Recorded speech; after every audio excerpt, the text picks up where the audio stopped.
This conference will now be recorded. Okay.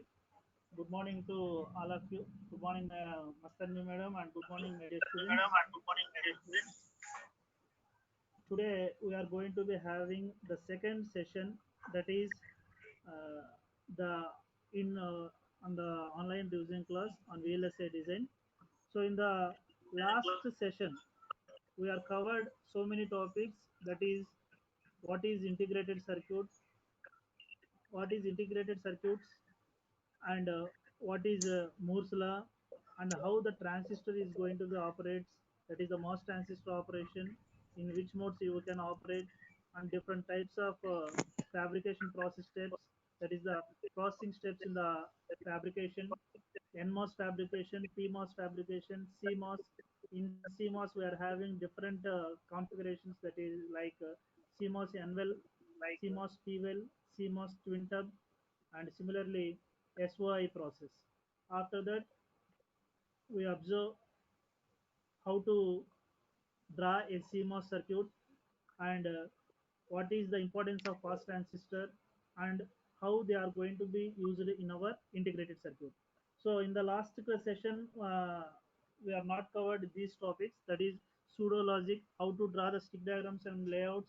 So all these are related to the second unit, and the important topics in the third unit are shear resistance, delays, and the important topics in the fourth unit are fault model, synthesis, FPGA. That is from the last three units.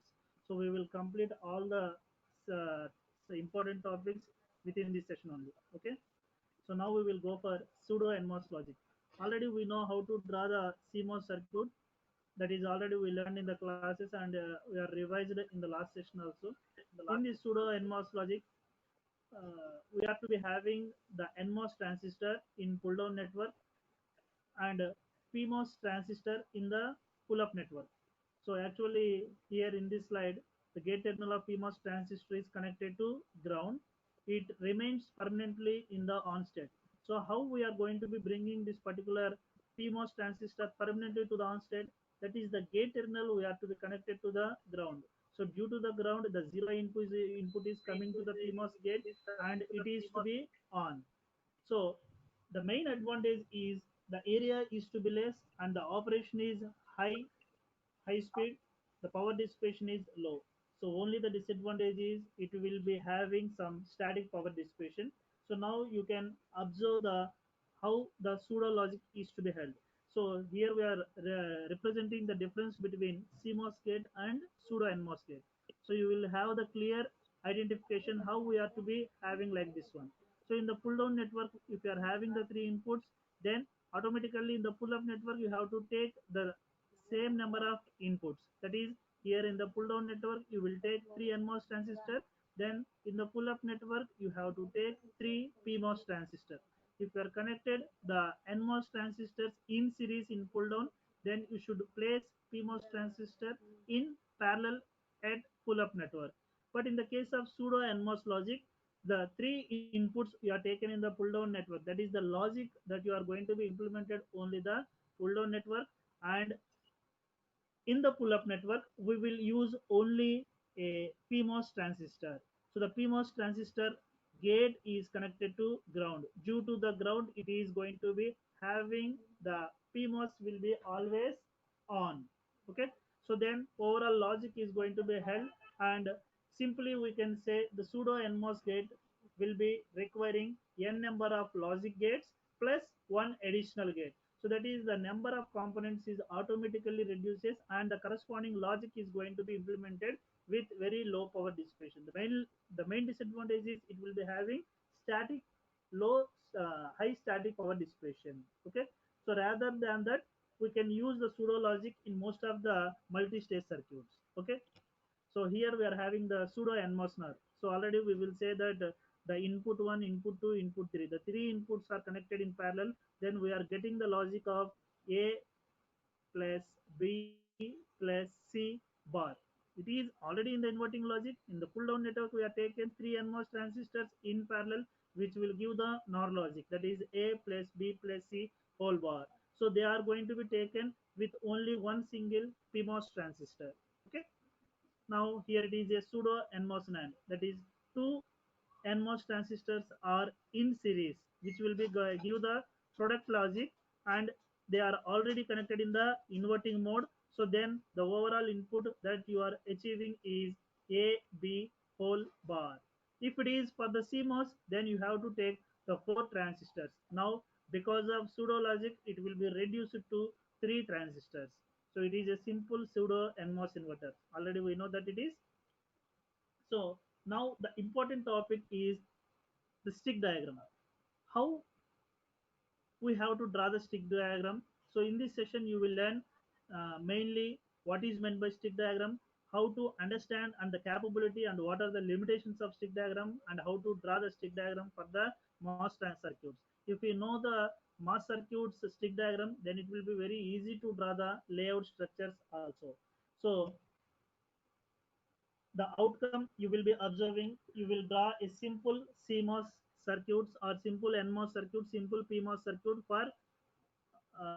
for writing the corresponding layouts. You have to be understand that how we are going to be drawing the stick diagram. So now it is a simple NMOS transistor we are representing, and how we have to represent this one into a stick diagram. So just simply taken the diffusion and the polysilicon. Whenever the diffusion crosses the polysilicon, it will be indicates a MOS transistor. So here we are taking the N diffusion and polysilicon. That's why we can say it is a NMOS transistor. Okay. So the importance of the stick diagram is which will be acting as a bridge in between the circuit elements and the layout. Okay. So simply we can say the stick diagram is a cartoon of our layout. Whatever the layout that we are having, so from that one you will take the corresponding sticks and you will draw the stick diagram, and with the help of your stick diagram you are drawing the corresponding layout. Okay. So it is in between the CMOS circuit and CMOS layout. Okay. So it is a stick diagram we are replacing this one. So now we will learn how to draw the stick diagram. So before going to draw the stick diagram, we have to be know the basic rules to write the stick diagram. Okay. So already I told that it will be acting as an interface between symbolic circuit, that is the circuit, and the actual layout. So it will conveys the layer information through color codes. So either we can not only the color codes, we can use the monochrome encoding, but the color coding is different from the monochrome encoding, and it will be very easy to draw the stick diagram. Okay. So what it represents, so stick diagrams always shows all components and wires. It shows relative placement of components. Relative placement is nothing but it doesn't represent the exact placement, just it will give the idea that it may be here like that one. So it will goes one step closer to the layout, and it will helps us to plan the layout and routing. Okay. So it is already we told that it is a cartoon of our layout. So what it doesn't show, it doesn't show the exact placement of components. So it doesn't show the transistor size, it doesn't show lengths, wire widths, tub boundaries, and any low level details such as paracities. It doesn't represent any of these parameters, because just here we are going to be giving the information that how many number of components you are taken and what is the corresponding diffusions of them. So that's all, that is the information that we have to be taken from the stick diagram. So the first rules that we have to be know is when two or more sticks of the same type cross or touch each other, which represents electrical contact, that we are representing here. So here the two same colors we are representing. So that is it is blue and it is blue. When they are touch here, then there is no need of any electrical contact. So otherwise they are going to be cross. These are the same color sticks which will be touch or crosses with each other, then there is no need of any additional electrical contact. That itself it shows that it will be having a electrical contact. That is the rule number one.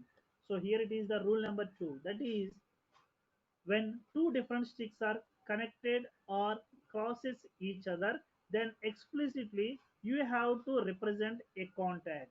Then only the contact is appeared in between these two sticks. Okay. So here two different sticks we are taken. for the representation of, for the connection of these two sticks, we have to represent with a contact. Okay. So the third rule is whenever a poly crosses diffusion, it represents a transistor. So the diffusion means either n diffusion or p diffusion. If a polysilicon is crosses through this one, then it will shows the electrical, then it will shows a transistor. If you doesn't want that it is to be a transistor, that means you are not you are going to be having the two different sticks, that is diffusion and polysilicon, and they are going to be cross with each other, and you don't need any transistor, then you have to represent a contact in between them, then it shows that it is not to be acting as a transistor. Okay, so that we are representing here. If contact is shown, then it is not a transistor. If poly is crosses diffusion, then it shows that it is a transistor. Is it clear? So what is the rule number one? Rule number one is two different sticks are connected or cross each other, no need of any electrical contact. If rule number two is when two different sticks are connected, so then definitely you have to place an electrical contact. The rule number three is when poly crosses diffusion, it shows a transistor. If a contact is shown, then that is not a transistor. Is it clear? Now, rule number four. So, whenever you will draw a CMOS circuit, you have to draw a demarcation line. So, with the demarcation line itself indicates that you are using CMOS transistor, that it is a CMOS transistor. Here,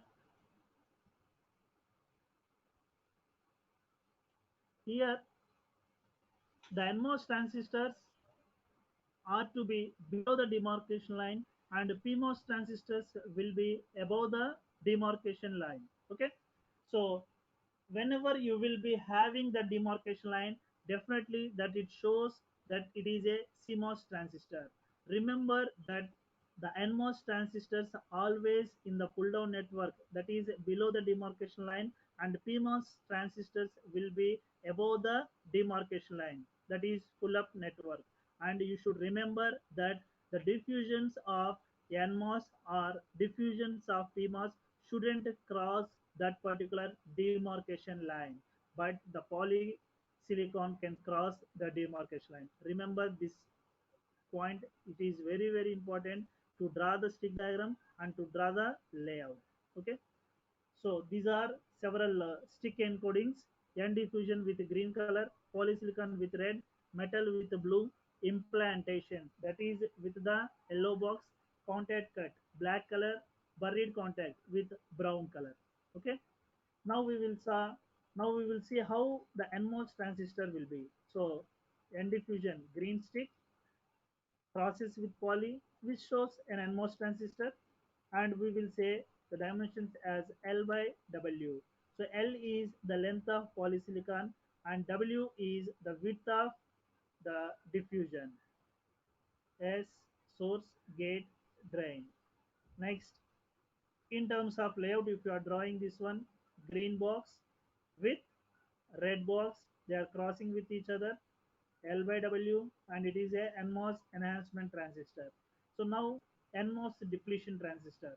So same structure you are taken, and only you have to place the implant is nothing but the yellow box you are representing. Okay, so the a representation of yellow box is shows that it is a NMOS depletion transistor. So if you want to change it as a PMOS enhancement transistor, so then the red stick will be like this one, and here you have to take the yellow stick. Okay, so here the red stick with yellow box,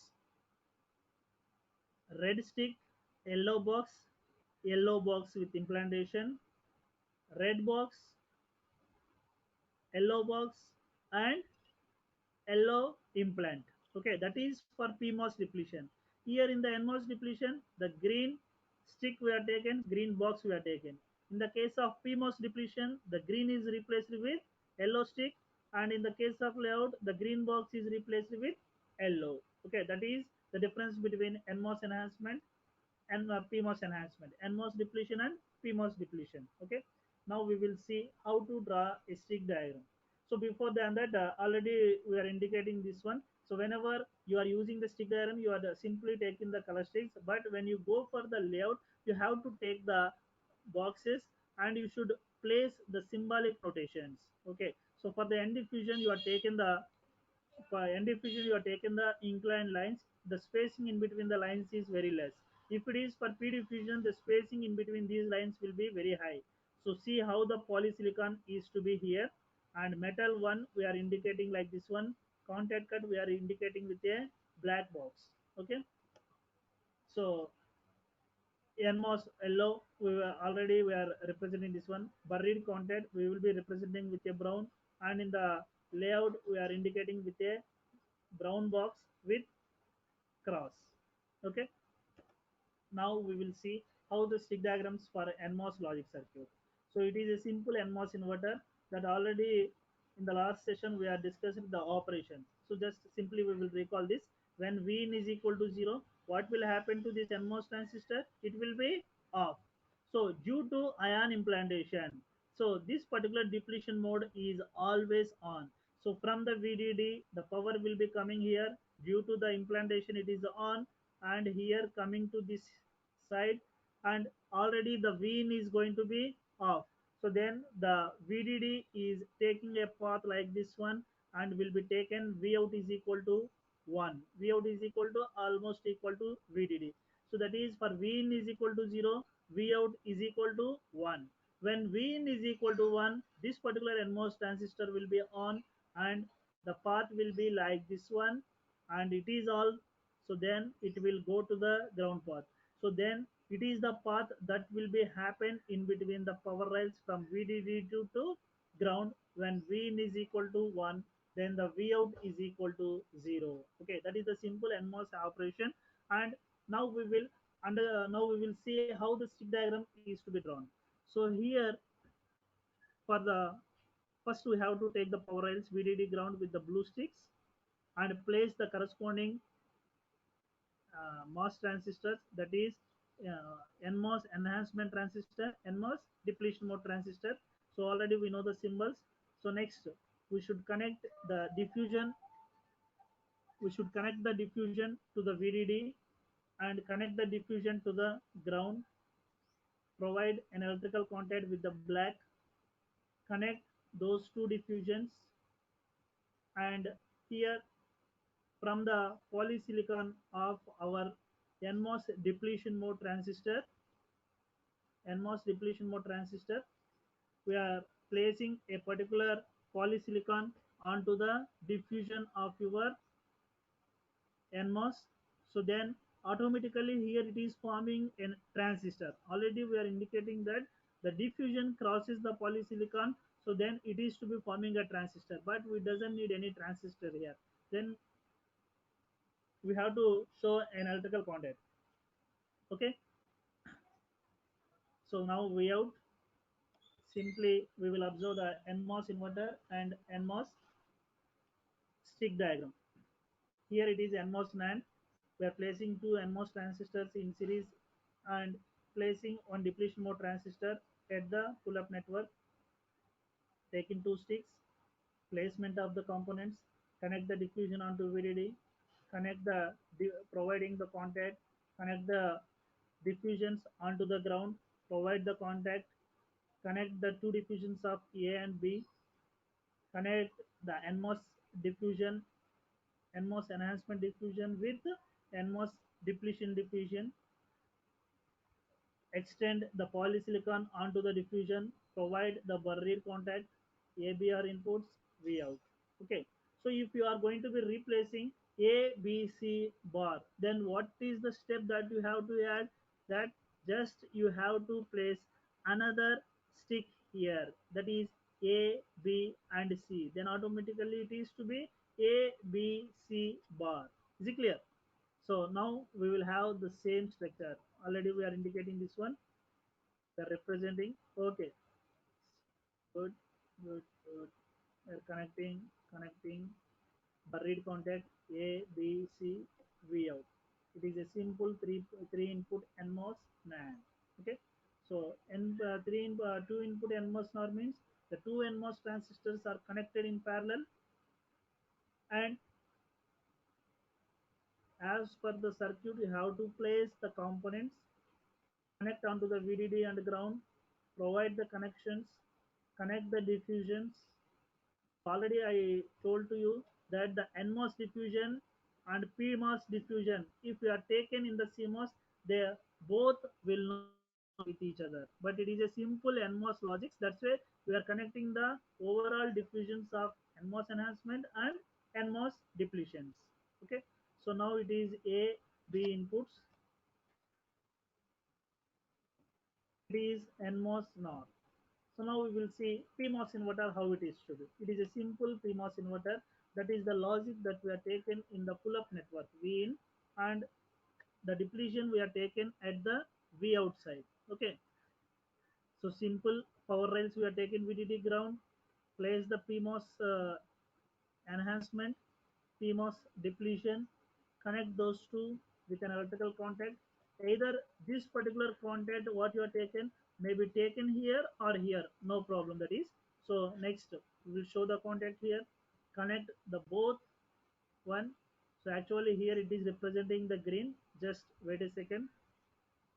Extending the polysilicon onto the diffusion, provide the buried contact, V in, V out, and finally it is an PMOS inverter.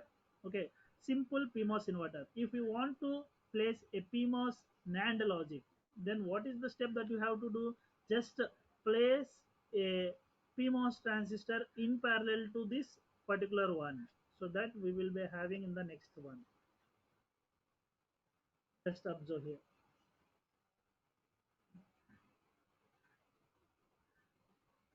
Here it is a simple PMOS inverter. What is for PMOS now?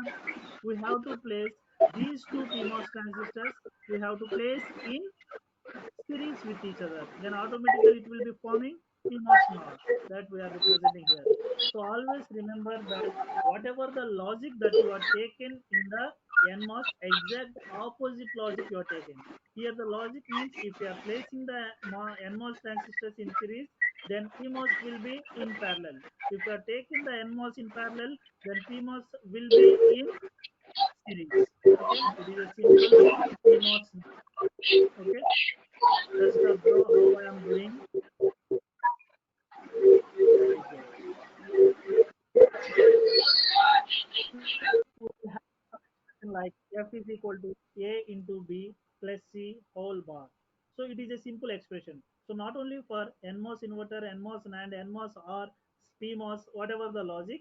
So here, if you are having this particular bar, then you have to be taken in terms of inverting logic. You have to be taken in terms of inverting logic. So here the depletion we are taken here, depletion mode transistor. So this particular one is in terms of PMOS logic.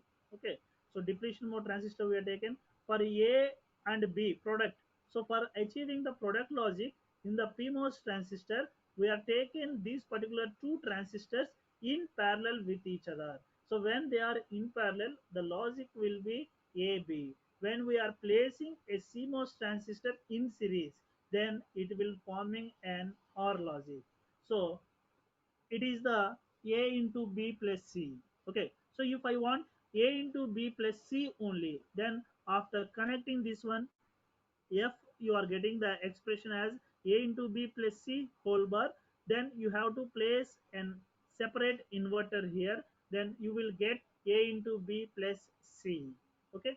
So now we will see the stick diagram. Place the two sticks. Place all PMOS transistors, connecting with each other, connecting with the power rails, connecting the PMOS diffusions of NMOS, PMOS diffusions with the PMOS depletion mode transistors,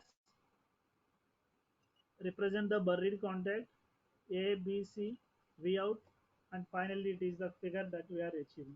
Okay, so that we are writing this particular logic in terms of PMOS. Okay, so now we will see the stick diagrams for CMOS logic. Okay, here simple CMOS inverter, simple CMOS inverter. So simple CMOS inverter, we are having the both NMOS and PMOS transistors. So the both NMOS and PMOS transistors we are taken whenever we are taking the logic will be taken in the pull down network, and exact opposite we have to take in the pull up network. So now we will see simple operation here. Vin is equal to 0. What will happen? The NMOS transistor is off and PMOS transistor will be on. The VDD supply will be coming to like this one, and the V out is equal to 1. So because it is already off. Okay. So when Vin is equal to 1, so that is at a time you are applying the input to the both NMOS and PMOS. The same input you are applying. When Vin is equal to 1, it is to be on, and there will be no path in between VDD and this one. Then what will happen? Here it is always off, and Vin is equal to 1. It is to be on. The path will be like this one, and the V out is equal to 0. That is the simple CMOS inverter operation. So how we have to draw in terms of stick diagram? So just simply as per the NMOS and PMOS, we have to take the two sticks, place a demarcation line. That is very important in the case of stick diagram for the CMOS circuits, and place the NMOS in pull down network, place the PMOS in pull up network. Okay, so now connect as per the rule number 2. Provide the contact, provide the second contact here, and the both diffusions of PMOS and NMOS doesn't cross this demarcation line. Then we have to represent an electrical contact with the blue color stick. That's why we will say the CMOS will be having the double metal. Okay, so now these two are two different sticks. You have to provide the contact here, and you have to provide the contact here also. So just normal contact, and take in the polysilicon can cross the demarcation line. Okay, so now we are taking the V in, V out, and after completing this one, most of the students are forget to represent a cross mark on the power rails. If you can't place the cross mark, then that is not to be a CMOS inverter. Okay, so then it is to be a CMOS inverter. Is it clear? Now we will see CMOS NAND. Okay, so it is a simple CMOS NAND. Already in the last class session, we observe how to draw a CMOS NAND, CMOS NOR, CMOS and CMOS R, and different types of logics. Okay, so here two NMOS transistors we are taken in series, and two PMOS transistors we are taken in parallel. Okay, so now VDD ground, demarcation line, placement of two PMOS transistors, placement of two NMOS transistors, connected the diffusions onto the VDD and provide the contact, connecting the diffusions and provide the contact, and here we are connecting the both PMOS and NMOS with a blue stick, that is the another metal, provide the contact, second contact. Now the input connections of AA should be connected with the polysilicon A, B, B out. Okay, and what is the last step we have to do is place the cross mark on VDD and ground. So what this particular cross mark indicates? The cross mark indicates that we are taking the well structure. Okay, it is a simple CMOS NAND. So next CMOS NOR. So no need to, I think no need to explain here. So it is a parallel combination of NMOS transistors in pull down and series combination of PMOS transistors in parallel. Okay, placement of two PMOS transistors in series, two NMOS transistors in parallel, put the cross mark. It is a simple CMOS mark. Okay, so it is an expression. So already we told that if you are taken the AB in series here, then you should take AB in parallel here. The AB are in parallel with C, here AB are in parallel with C. That is the logic that you have to provide for the CMOS. Demarcation line, placement of PMOS and NMOS as per the circuit. So that's why we are saying that it is a relative placement, not the exact placement. Okay, connecting those two.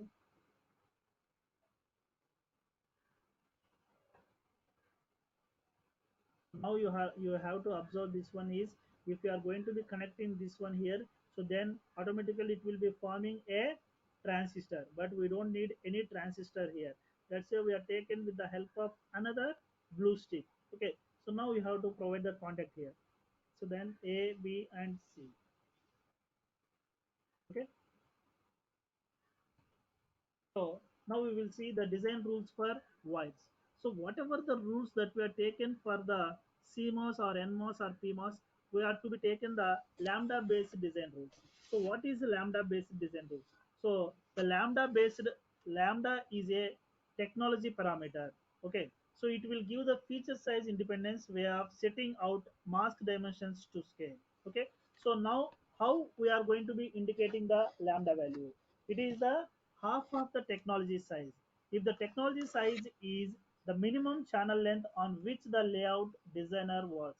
For example, if the technology size is 2 micrometer, then what will happen? The lambda value? The lambda value will be 1 micrometer.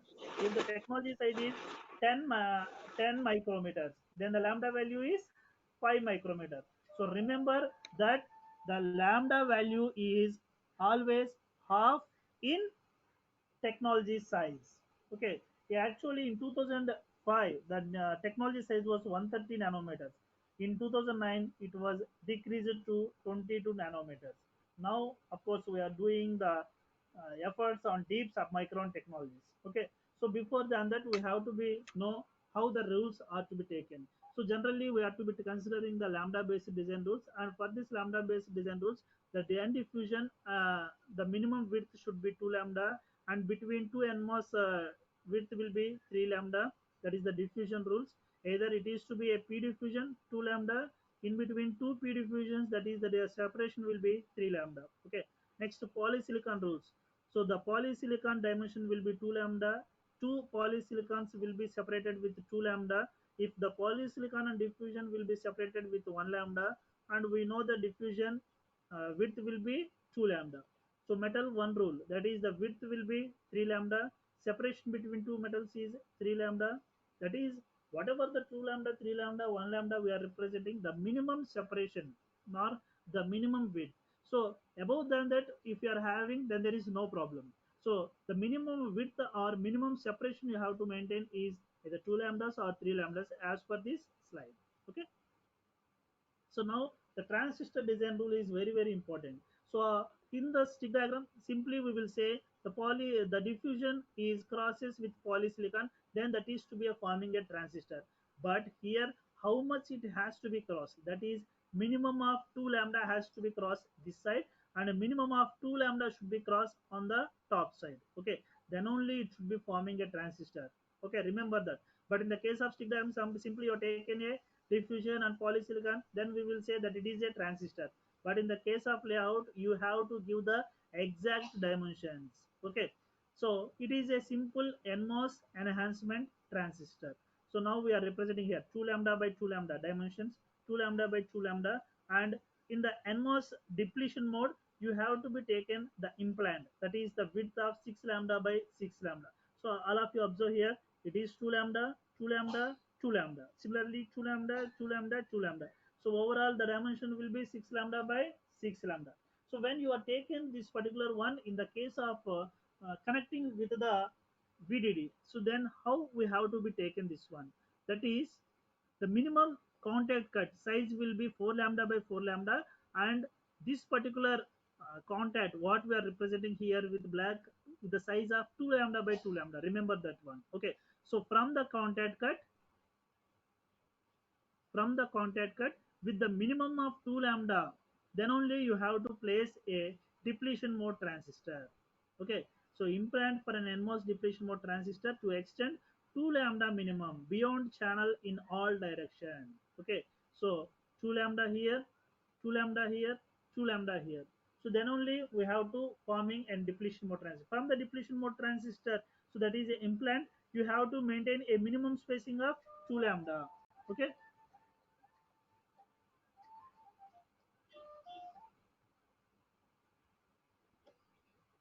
so now we are representing how the metal 1 to polysilicon or diffusion. That is simply metal 1 we are taken, and we are having the polysilicon. When the both will be connected with each other, the contact cut is 4 lambda by 4 lambda. So that is here 2 lambda by 2 lambda is the contact, and it is a 4 lambda by 4 lambda. So here 2 lambda by 2 lambda cut is centered on 4 lambda by 4 lambda. So that is, here you are taken 2 lambda. From this 3 lambda, you have to spare 0.5 lambda here, 0.5 lambda here. Okay. So in between 2, 0.5, 0.5, then it is 3. So this side 2, 1 lambda, 1 lambda. Okay. Then it is to be 4. Similarly here, the width will be 4 lambda. So 2 lambda by 2 lambda should be maintained in all directions. As per this one, you have to take the center position to provide the contact cut. So which one is to be same for the diffusions or different metals? If you are having the number of contact cuts, then the separation width will be minimum of 2 lambda. Okay. So these are the contact cut rules. Okay. So overall summary, here we are indicating the length of the channel will be indicated by the polysilicon, width of the transistor will be indicated by diffusion, minimum size of PMOS is 2 lambda by 2 lambda, minimum size of PMOS is 2 lambda by 2 lambda, depletion either NMOS or PMOS, then that is 6 lambda by 6 lambda, contact cut size is, that is the black one is 2 lambda by 2 lambda, and these are, it is the summary that we are indicating. Okay. So I think this material is with all of you. So now we will see how the layout will be. So it is a simple NMOS inverter. So now here in the layout, with respect to the notations, the important one is how we are going to be representing the dimensions. So what is this dimension? 3 lambda. What is this dimension? That you have to explicitly write. So no need to use any color pencils or sketches. Just you have to take with the boxes and write the notations and put the exact dimensions with respect to the lambda base. Okay. So here the width is 3 lambda. What is the size of this one? 4 lambda by 4 lambda. This one is 2 lambda by 2 lambda, and this one is 6 lambda by 6 lambda, and here it is 2 lambda by 2 lambda, and here no need of any transistor. So already we showed that here we are placing a buried contact. So then the buried contact we are representing with the 4 lambda by 4 lambda. Here NMOS enhancement transistor and the same contact cuts we are representing. That is a simple NMOS inverter. Okay. It is a simple NMOS NAND. So almost it is same, and only the difference is you have to place another input here with the minimum of 2 lambda, and from the transistor with the minimum of 2 lambda. Okay. So that here we are representing NMOS NAND. Clear? Okay. Let's see how it is to be.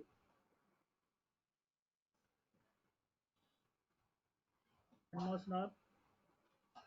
As per the stick diagram, we are tracing the diffusions, polysilicon, implantation, providing the contacts.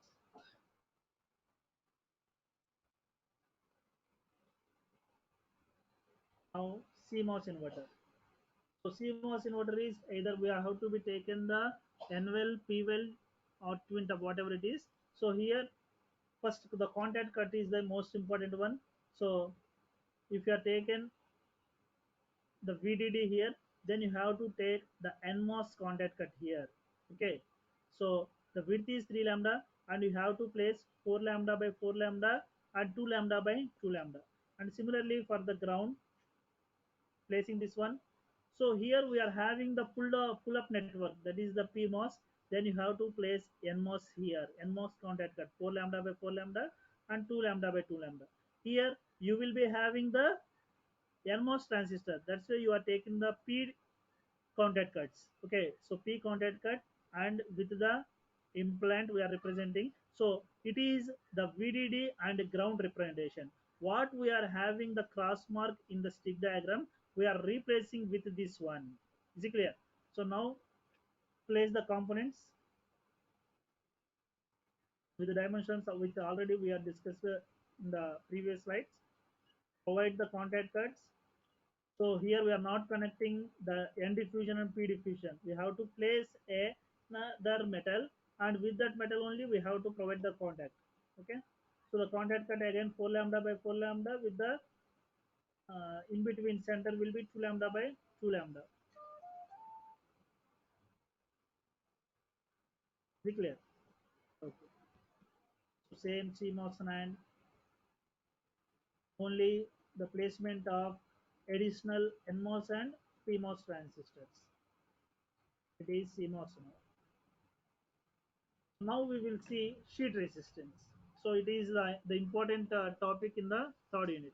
So what is the meaning of sheet resistance? Already we know the resistance is a measure of resistance of thin films that have a uniform thickness. So actually active area in the MOS transistor is channel. So we know the generalized formula, that is R is equal to rho L by A. So rho is the resistivity of the material, L is the length, A is the area, A is the cross sectional area that we are representing with T into W. Okay, so if the L is equal to W, then what will be happen? The R is equal to rho by T. So which will we will consider as the RS, that is the sheet resistance. If you are going to be using in any formula, then R is equal to RS, that is the sheet resistance, into L by W. So it is very very important when we are calculating the delays. So generally we will be measuring the sheet resistance in ohms per square. Okay. So we will be having the different values. N channel MOSFET will be having the different resistance. That is the sheet resistance for 5 micrometer, 2 micrometer, 1.2 micrometer. Different technologies we are going to be having, and each and every technology will be having the different N channel sheet resistance and different P channel sheet resistance. So as per that one, as per the given problem, you have to substitute those values to calculate the exact resistance of your MOS transistor. Okay, and the next one is area capacitance of layer. How the capacitance we are going to be taken. Here the gate is separated from the channel by a gate oxide on insulating layer. Okay, so here different interconnects will be run on the layer. What are the different layers we are going to be having? The capacitance in between gate to channel, or in between diffusion, or poly to substrate, or metal 1 to substrate, metal 2 to substrate, metal 2 to metal 1, metal 2 to poly. The capacitance will be occur in between any layers, and the units that were taken is 10 power minus 4 picofarads per micrometer square. How we are to be calculating this one? So already we know the formula, that C is equal to epsilon A by D. From that formula we are going to be taken all these values.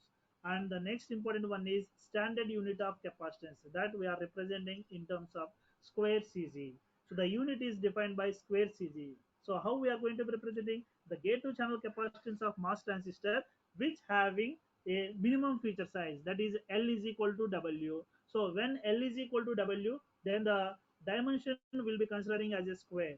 Okay, so from that one we are to be calculating the standard unit of capacitance. And from this one, sheet resistance and the standard unit of capacitance, you are calculating the delay, that is the delay is equal to time constant, tau is equal to RC. So here R is nothing but you have to take the sheet resistance. For if you are going to be calculating the time delay for the NMOS transistor, then you have to take the N channel sheet resistance into 1 square Cg, and the units are in seconds.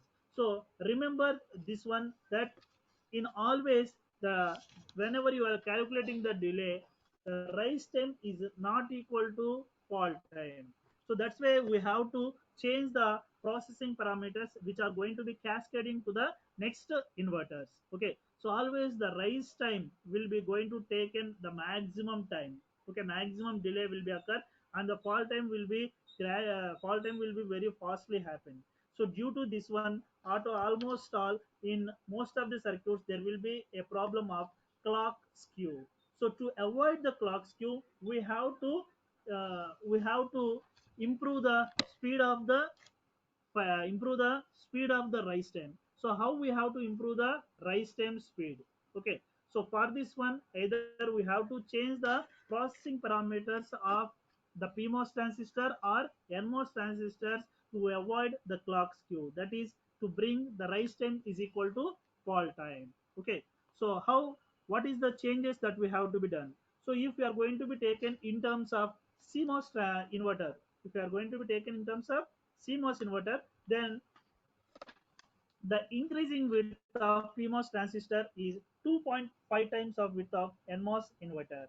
So that is, if width increases, then automatically the resistance of PMOS is reduces. Already we are having the example that whenever the room size is going to be very high and the door size is very small, if you are going to be increase the width of the door size, then automatically more number of students are going to be entered, then the resistance is going to be reduces.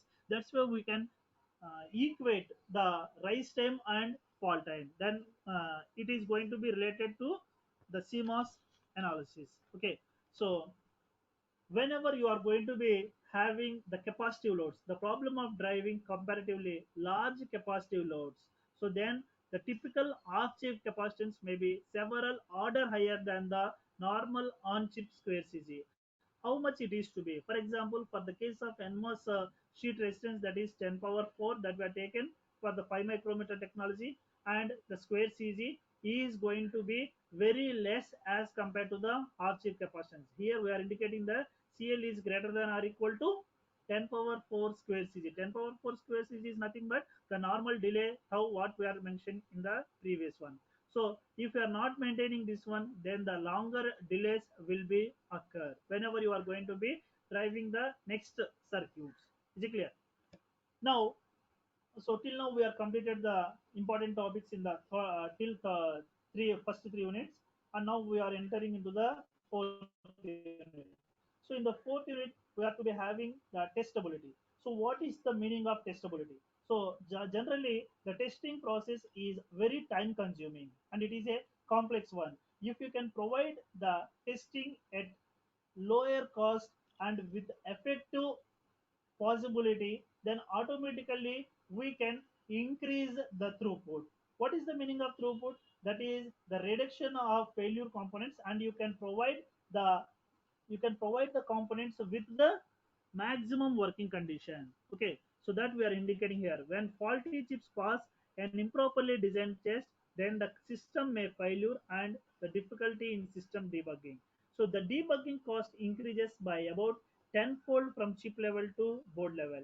So at each and every step we have to provide the testing process, then only we can detect the early stages of the problems in the chip.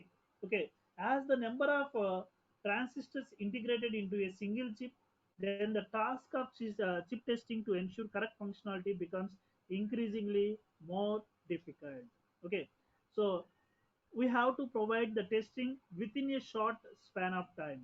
How we have to provide the testing? So for this one we have to be know the different fault steps. So the first one, I think all of you are familiar in DST decal laboratory experiments, that you are going to be directly having the automatic test pattern generation, or you will have to give the individual test patterns. Okay, so whenever the input test vectors which are going to be applied the device under test, then the measured outputs are compared with the expected correct responses to determine whether the device under test is good or bad. So here good or bad is nothing but whether the circuit will be functioning with respect to our requirements or not. So for example, if you are having a simple circuit and the possible combinations of all the inputs that you are given. For example, if it is having the two inputs, then the possible number of combinations will be four. So you have to check all the four possible combinations whether this particular device is going to be working properly or not. Okay, and here the most important one is the operating clock frequency. So if you are going to be having the good clock frequency, so then automatically the speed test will be high. So we have to synchronize this particular clock frequency with respect to the device under test. Otherwise, they are not going to be synchronized and several test failures will be occur. Okay, so these are the different defects that you are going to be observing when the system is at different fault models. Okay, so most of the cases we are going to be give the automatic test pattern generator. It is a difficult task, but nowadays they are going to be writing their own test bench to detect whether it is going to be properly functioning or not. So the faults may be either the physical faults, electrical faults, or logical faults. Okay, so in the physical task, so we will be having the defects in silicon substrate, or photolithographic defects, or mass contamination, or scratches, process variations, all these will be under the physical defects. Electrical is nothing but there may be having the short or opening in between the circuit components. And the most important one is stuck at false. That is, whatever the input you are expecting the circuit from 0, but the circuit is stuck at 1. So whatever the input combination, either you are given 1 or 0, it will give always 0. Okay, so because the circuit will be stuck at 0, so due to the several combinations you are given at the input side, the output will be always 0. Okay, similarly if it is stuck at 1, so then what, irrespective of the inputs, the output will be always gives 1. That is known as stuck at false. Okay, that is the most important part that we are observing in the digital circuits. Okay, so now we will see what is the difference between controllability and observability. So we have taken the definition, that is the controllability of a circuit is a measure of ease with which the controller can establish a specific signal value at each node by setting values at the circuit input terminals. We have taken an example that at the time of class, for example, I am entering into the class and I already informed to you that I am going to provide a test. So I am given four questions and asked to you that you should write two questions. Okay, so that is I am given a control signal to functionate as per my signal, that I am given the signal, you have to perform a test for the four questions and you should write only two. Okay, so that is we are going to be given, a test engineer will be going to give the signal, specific signal value to the setting values to the circuit input terminals. Here the circuit input terminals are the students. So I am giving the instruction that you should take the signal as write the exam for the four questions, two questions among four. Okay, that is known as controllability. So controllability, I am going to give a control signal to write the exam. Okay, so in terms of observability, I am going to each and every node, that is I am going to each and every node of student, that is giving some sort of input and observing whether it is going to be producing the output or not. Okay, so that is known as observability. Okay, I think all of you are understood controllability, observability. Controllability is nothing but giving certain questions or certain signal to all the students which are going to be present in the class. That is the controllability. Observability means at individual student we have to give the primary input and observing the primary output. Okay, so the degree of controllability and observability of a circuit will of a circuit can be measured with respect to whether test vectors are generated deterministically or randomly. So these two are very important in the testing process, controllability and observability. Okay, next one, ad hoc testable design techniques. So we are having different design techniques. So among this one we are taking the ad hoc. So what is the ad hoc? Ad hoc is nothing but one to one. One way to increase the testability is to make nodes more accessible at some cost by physically inserting more access circuits to the original design. How we have to provide the testing? So in this testing process, whatever the device you are having, the device you will be having will be more blocks. Okay, so the testing process will be somewhat difficult. So at these cases, we are going to be partitioned with different blocks and we have to place the corresponding multiplexers in between those, and we are providing the control signals to functionate the testing process.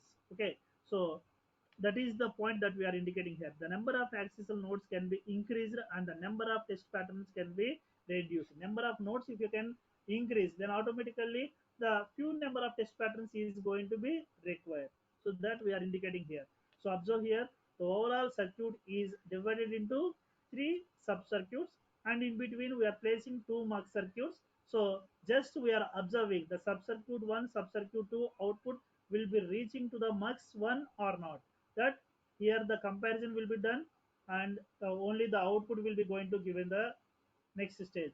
So depending upon the control signal, this particular output will be reaches to the subcircuit of 3, and depending upon this one and the corresponding combinations of the previous circuits, the control signal 2 is enabled. Okay, then we will get the output. So that is the ad hoc testing. The most important one is we have to partition and place the corresponding multiplexer circuit to provide a good testing process. That is the first important parameter. And the second one is initialize sequential circuit.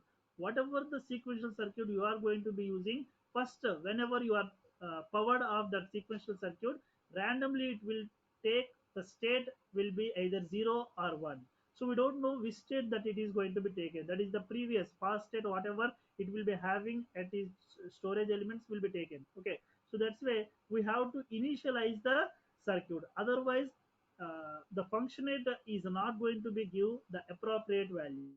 Okay, so generally we are in most of the design, the initialization can be done by connecting asynchronous preset or clear input signals from primary or controllable inputs to flip-flops or latches. So preset kernel at the clear kernel we are going to be connecting to take the initialization. Okay, these two are very important. And with respect to this one, we are having several testing techniques. That is avoid synchronous clock like this one. So that is synchronization problem. So here whenever you are doing the synchronization, that is the circuit which we are going to be testing. So when you are going to be in a testing mode, you have to disable the oscillator. You have to disable the oscillator, otherwise the testing process will not be effectively done. So to disable the oscillator, the oscillator, what is the function of oscillator? Which will be going to functionate the circuit speed. So we have to sync the oscillator with the circuit. So otherwise we will be facing so many synchronization problems. Okay, so the internal oscillators and the clocks should be disabled. For the disabling purpose, we are going to be using a NOR gate here. Okay, so whenever the disable is one is to be held, the oscillator is going to be disabled and the test clock will be held.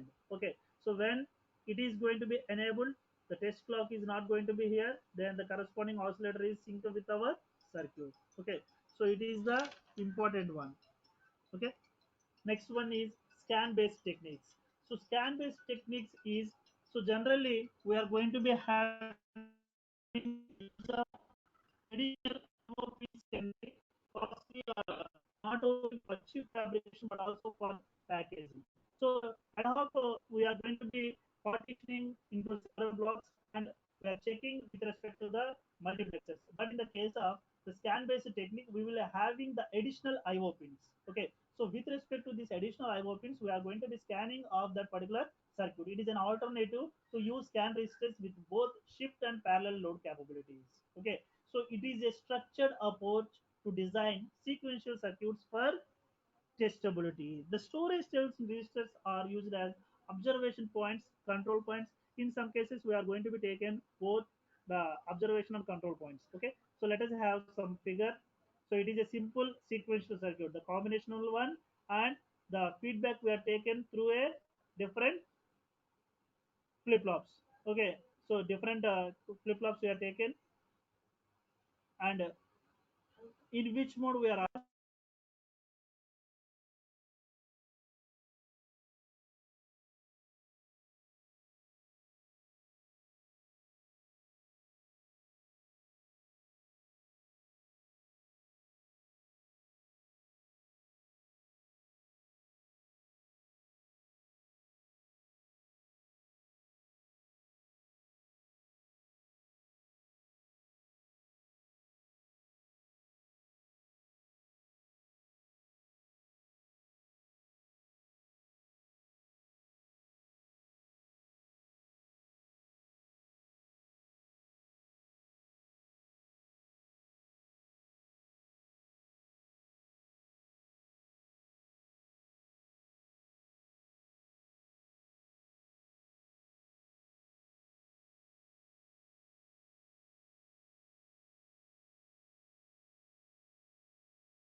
Hello hello మా students wait చేయండి అమ్మా, sir మళ్ళీ login అవుతారు. ఎవరు leave అవ్వద్దు class. ఓకేనా? Hello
Mr. Riyaz, are you there? Sir Bhanumurthy sir. చెప్పమ్మా మస్తామి గారు.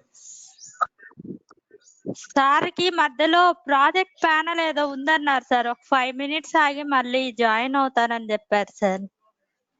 ప్రాజెక్ట్ ప్యానల్ అయిపోయింది అయింది, ఇప్పుడేం లేదే. చూడండి, ఆయన అయిపోయింది ప్రాజెక్ట్ ప్యానల్. అందులో కూడా ప్యానల్ లో కూడా ఉన్నా. ఇప్పుడు అంటే లేదు ఒక ఆయన ఏమి. సార్ అయిపోయింది. ఒక 5 minutes డైలీ ఉంటారు బయటికి. సరే సరే, వెయిట్ చేయండి, వస్తారు. సరే sir. Students, please stay on the meeting. Okay, Riyaz sir will join soon. Thank you.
Students wait చేయండి అమ్మా, సార్ది నెట్ ప్రాబ్లం అయి ఆగిపోయింది.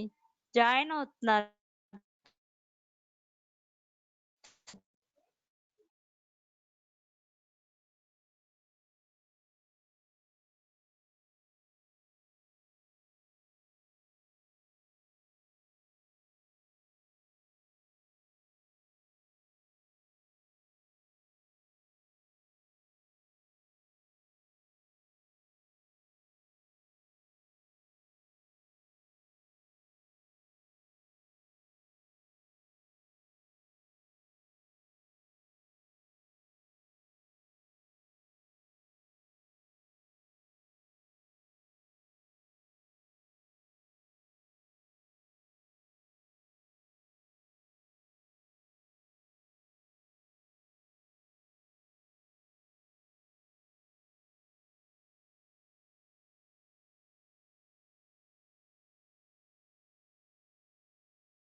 Hello.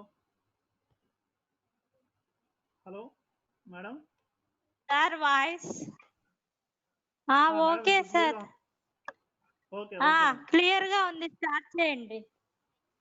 Okay, madam. Okay sir. It is the FPGA design flow already we are covered in the last session. So now we will briefly say how it is to be done. So here the main specifications we are mentioning here, and here the programming will be either VHDL or Verilog. So here we are verifying the functional simulation that the corresponding inputs will be going to take the inputs and whether it is to be working or not. Okay, so whenever we are doing the synthesis process, the program is going to be converted into an optimized gate level netlist. Okay, so that is the important process in any VLSI design. Okay, so from the programming you are verifying the simulation and you are doing the synthesis. So after doing the synthesis, when you go for the implementation, so then the particular synthesis process is going to be converting into the floor planning, placement, and routing. Okay, so then this one is going to be configuring mode. So how we have to configure that? As per the design requirement, you have to, whenever you are doing the configuration program, that particular program what you are writing in terms of VHDL or Verilog is converted into bitmap programming and will be dumping into that IC. So that is the translate, mapping, placement, timing, and configuration. These are the steps that will be done with the Xilinx. Okay, so already we are providing this one, creates a bitstream file that can be downloaded to the device. The device is nothing but FPGA device. So how the placing is done into the FPGA slices? So CLB is nothing but configuration logic blocks. So individual logic gate will be dumped into the corresponding CLBs.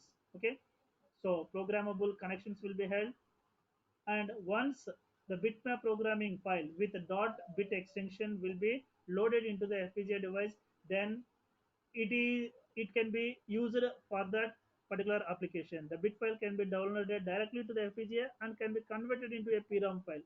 So when you convert it into PROM file, you can be used for at any time. So which stores the programming information. Okay, so FPGA do not contain AND or OR planes. So AND or OR planes will be available in PLDs, programmable logic devices, that is in PLA, PAL, or PROM. Okay, so here it is a simple FPGA structure, and in this FPGA structure, so the surrounded, these boxes are representing the IO blocks, and this block, the gray color blocks what we are having is a CLB, configurable logic blocks. Okay, and this particular switch matrix what we are taken in between the CLBs will be a programmable interconnect. So these particular interconnect switches are connecting these particular CLBs as per your programming what you did in your Xilinx tool. Okay, so it is a simple FPGA structure that again we are representing here. Programmable CLBs, configurable logic blocks, IO pins, and it is an sir interconnect. Sir Okay, sir ఒక్క నిమిషం sir, madam. Screen చెప్పండి ఏం కనపడట్లేదు sir, మీ face ఒకటే కనపడుతుంది. Okay okay ఇంకొకసారి చూస్తాను.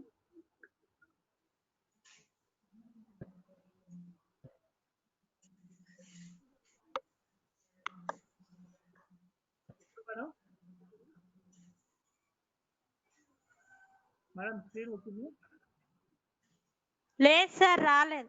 వచ్చింది sir. Okay Okay. Okay sir start చేయండి. Okay. So okay sir. it is a simple CLB structure. Okay. So whatever the program that you are writing in terms of VHDL or Verilog is to be converting into a bitmap programming file. Before, from the program to bitmap programming file, the stage in between those two is a synthesized one. So the number of logic gates, it is to be considered as optimizer gate level, and individual one is to be converting into a bitmap programming file. When you are configuring into a device, then the corresponding connections will be done in individual CLBs. Okay, so the individual CLB will be containing the lookup tables, multiplexers, flip-flops, registers. Okay, these are the main blocks in individual CLBs. The individual CLBs will be having the LUT, lookup table, multiplexer, and flip-flop. For these are the several control signals which are going to be taken from one CLB to another CLB. Is it clear? So it is a simple FPGA logic block we are having, and these particular LUTs are volatile. Volatile. So we know what is the meaning of volatile. So that is, whenever the power is off, we can lose the corresponding connections what we did. Okay, using PROM to hold data from. That's why generally we are going to be using the PROM structure.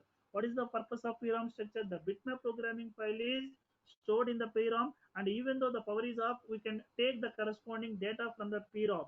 Okay, so the storage cells are loaded automatically from PROM to the chip whenever we will be having the power will be off. Okay, so it is a simple combinational logic block. So here we are taking an example.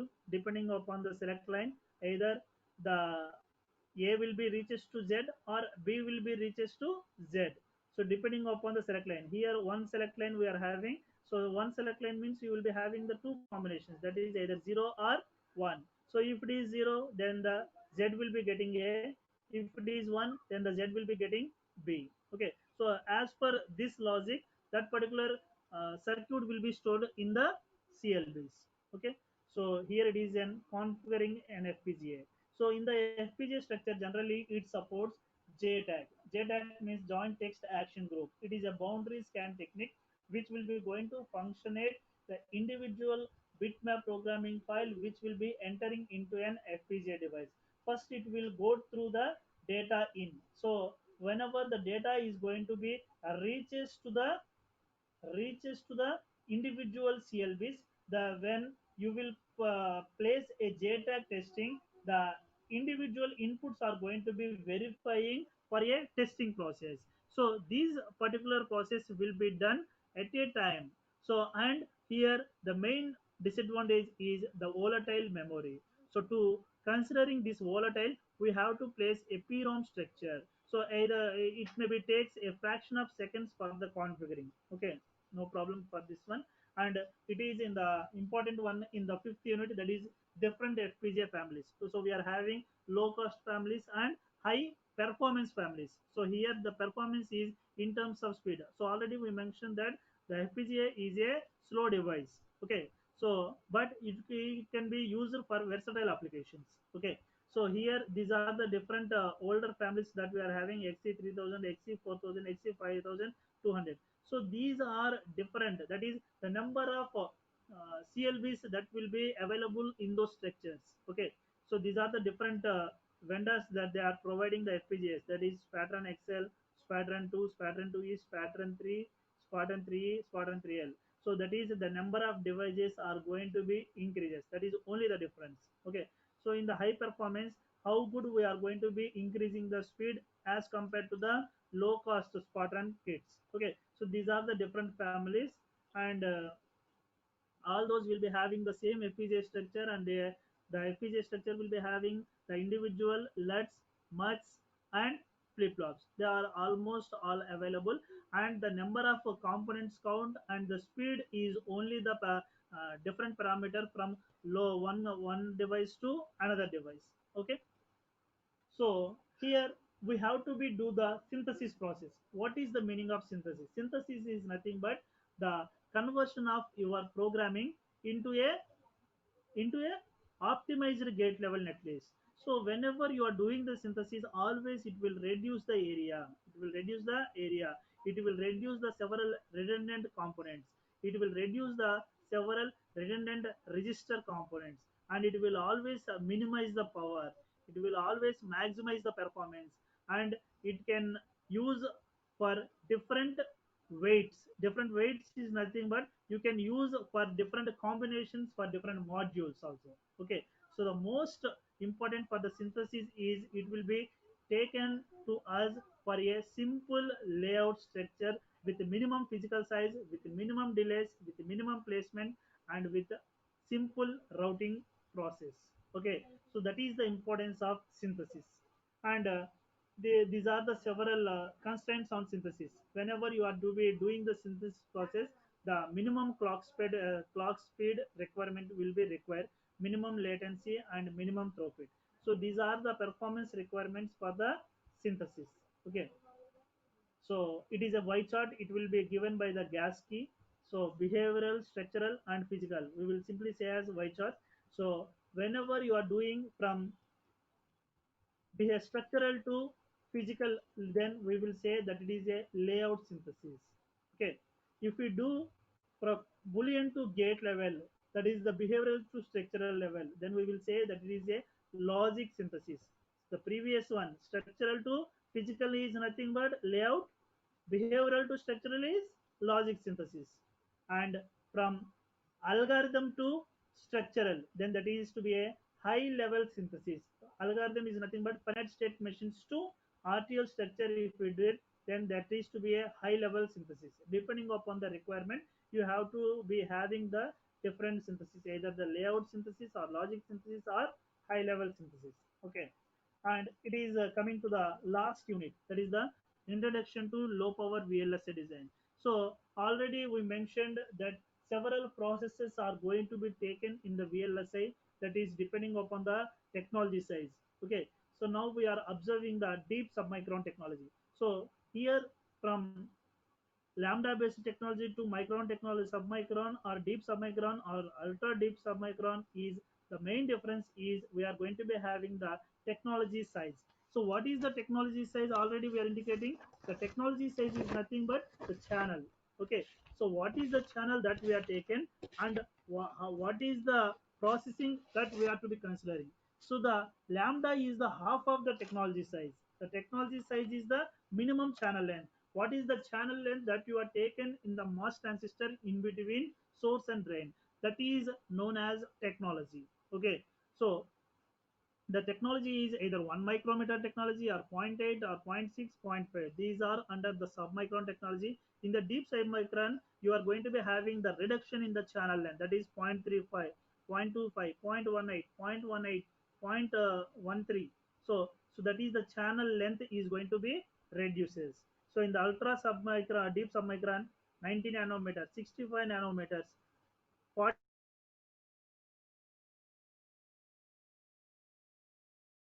is you can integrate more components. Okay, so when you are integrating these number of components at each other at a particular space, when you are integrating, so then the most important parameter is how much power that you are going to be providing. So the low power is the most important parameter. So for the 5 volt supply, generally we will take the logic 0 as 0 to 1.5, and the logic 1 will be in between 3.5 to 5 volts. So when you are going to be given the low power, that is if you are going to be decreasing the VDD from 5 volts to 3 volts or 2 volts, then as per that the logic values of logic zeros and logic ones are going to be varied. For those one also, it has to be provide the same performance that what you are expecting with the previous power supplies. Okay, so that we have to be observed. So the main drawback of this deep submicron technology is more power dissipation. Why it is to be done? So more power dissipation will be requiring, will be done when you are having the several number of components are integrated at a certain place. Okay, so in the normal technology size, we will be having the several number of only few number of components are integrating, and the few number of components are taking certain power and they are releasing the power as per the power dissipation. Either the power dissipation will be static or dynamic. But in the case of deep submicron, you are placing several number of components with a minimum channel length, and the more power dissipation is to be done. And how good you are going to be maintaining the power dissipation is the most important in the deep submicron. And the another most important one is testing is difficult due to large number of transistors. Already we mentioned this one.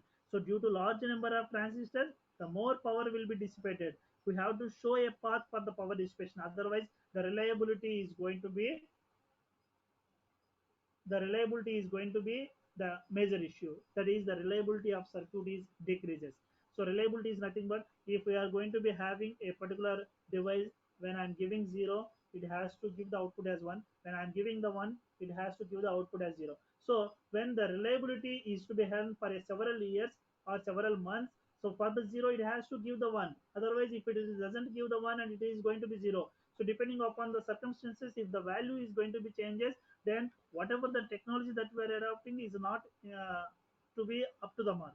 Okay, so here, even though you are going to be having the technology size is going to be reducing the minimum channel length, the technology size is considered and the minimum channel length you are taken, and even though you are placing the number of transistors, you have to take care of the testing process, you have to take care of about the power consumption, and you have to take more precautions about the power dissipation, and it has to be having the good reliability. Okay, so certain issues are to be considered even though you are going for the several integrating technologies, either that is to be a normal submicron or deep submicron or ultra deep submicron. Is it clear? So generally the power consumption will be 3 points, that is the switching or dynamic power dissipation, short circuit power dissipation, and leakage power dissipation. So mainly the power dissipation, so sorry, here it is overview of power consumption, or it is a overview of power dissipation. So already we mentioned here the power dissipation is the major issue. So how the power will be dissipated, either through switching or short circuit or leakage. The first one is switching. So already we know the here we are taken a simple CMOS inverter circuit. So whenever you are doing 0, you are observing 1. Whenever you are given 1, and you are observing the 0. So in between the switching process, the dynamic power is going to be held, and the fast charging and somewhat discharging is going to be give certain clock skew from the input to the output. So due to this, automatically the power dissipation will be increases. So here we are observing the dynamic power is related to the speed, that is the F that we are taken here. So speed is related to the time delay, and time is related to the frequency, already we know. So here the supply voltage, how much you are given. So if the supply voltage is increases, then automatically the dynamic power dissipation is also increases. Okay, so it is the process that we are observing here for the switching or dynamic power dissipation, and for the short circuit power dissipation. So actually in the PMOS and NMOS, there will be having the both inputs are to be taken at a time, and the output is taken in between PMOS one terminal and NMOS another terminal. So there may be having a certain short circuit in between these two. Okay, so due to this short circuit, so whenever the switching is to be happening, some certain glitches to be occur at the output side. So this particular power dissipation will be held due to the short circuit. Okay, and the last one is leakage power dissipation. So this particular leakage power dissipation will be held at the device level. So actually we have to be taken more precautions when you are taken the N-well structure or P-well or twin tub. So there will be having certain leakages if you are not doping the diffusions in a proper manner. Okay, so the leakage current will be flowing from source to drain or drain to source, and due to the failures of the material which will be taken in the fabrication will leads to a leakage power. Due to this also the power dissipation will be increased. So all this will be happening when you are going to be grouping several number of components with a minimum channel length. Okay, so these are the important points that you have to be in our VLSI design. So it may be the last slide, that is thank you. So before than that, till now we are covered so many topics from the VLSI design. So I am just covered and given the overview of the important topics. I'm not covering all the topics. So I am forcefully mentioning the important topics like fabrication, Moore's law, mass transistor operation, IDS VDS relationship. With respect to the IDS VDS relationship, again we have to be having the how we are going to be cascading the inverting circuits, what is pull up to pull down ratio we are taken, and if we are using the fast transistors, how it is to be changes, and we are more concentrated on the stick diagrams, how to draw the stick diagram, what are the different stick diagram rules for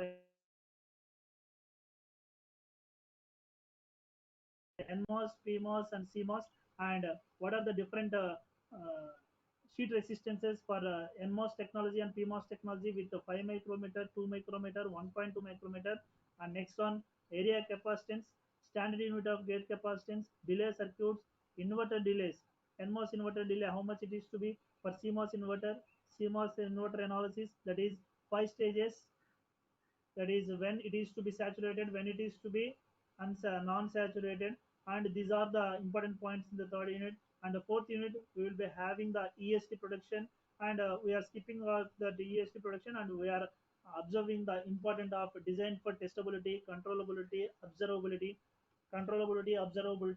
and after that ad hoc ad hoc testing techniques, and next one boundary scan techniques and built-in self-testing. These are very very important in the fourth unit. And coming to the fifth unit, what is FPGA? What is the difference between ASIC and FPGA? And what is the FPGA design flow? And how the FPGA devices are to be differed from one family to another family depending upon the CLBs you are going to be taken, depending upon the speed you are choosing, and how the CLB we are going to be how the FPGA will be configured. That is in the configuration mode how it is to be working, and in the testing mode how we are going to be using. That is the testing configuration mode and user mode. These are the different programming technologies in the FPGAs. And after that, in the sixth unit, we are having the different micron technologies, submicron technology, deep submicron technology, and ultra deep submicron technology, and the types of power dissipation, and how we are going to be observing these particular errors. Okay, so these are the overview of our VLSI design.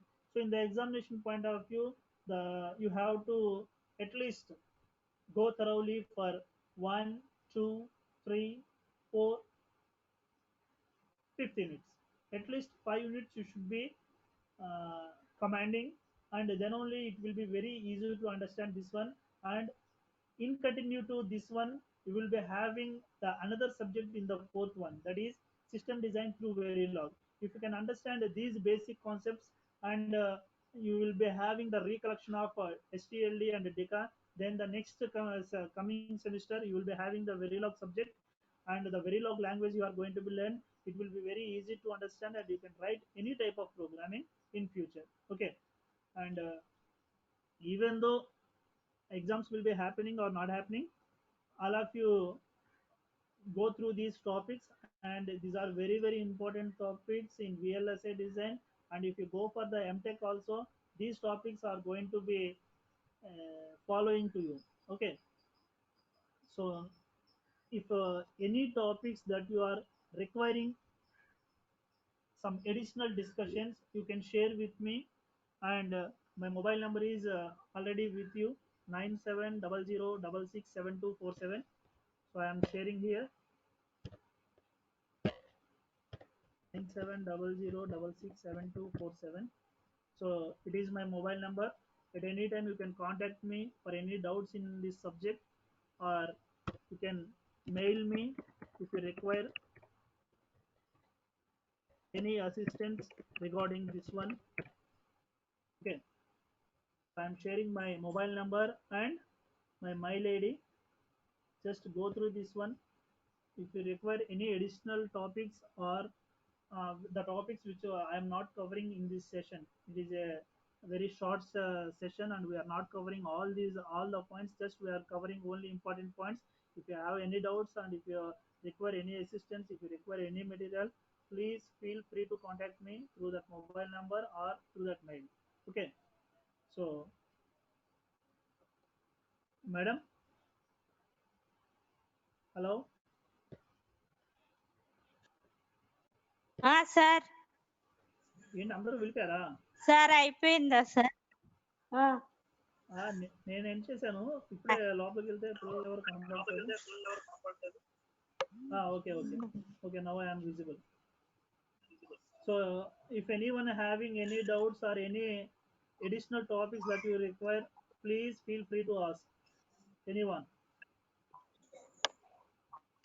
C2, C4, C5, C7, C8, D1, D5, D6. So due to time factor, already you know all the topics which we are covered in the class sessions. So I am little bit faster right now to cover within the stipulated time, because in the last session we are having less time due to some technical issues, and we didn't cover the third unit also. Now we covered here the third unit, fourth unit, fifth unit, sixth unit, the important points that were covered till now. If you have any doubts, please feel free to ask. Nitesh, 38, LD1, I0, are you there? I0, F7, D6, C2.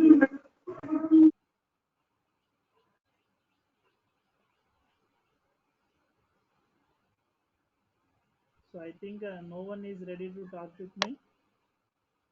Madam? Hello, Mastami madam? Hello?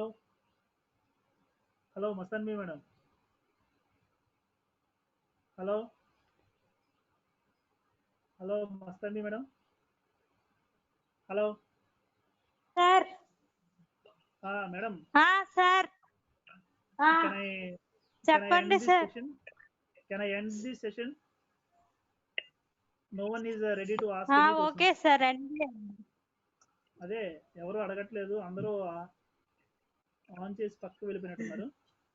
అసలు వాళ్ళు join అవడమే 30 members join అయ్యారు sir, మధ్యలో 27 మంది ఉన్నారు. ఇప్పుడు చూస్తే ఇప్పుడు కొంతమంది లీవ్ అయిపోయారు. Okay okay, so I am going to end this session. Okay sir ఉంటాను. Okay, thank you. Okay sir.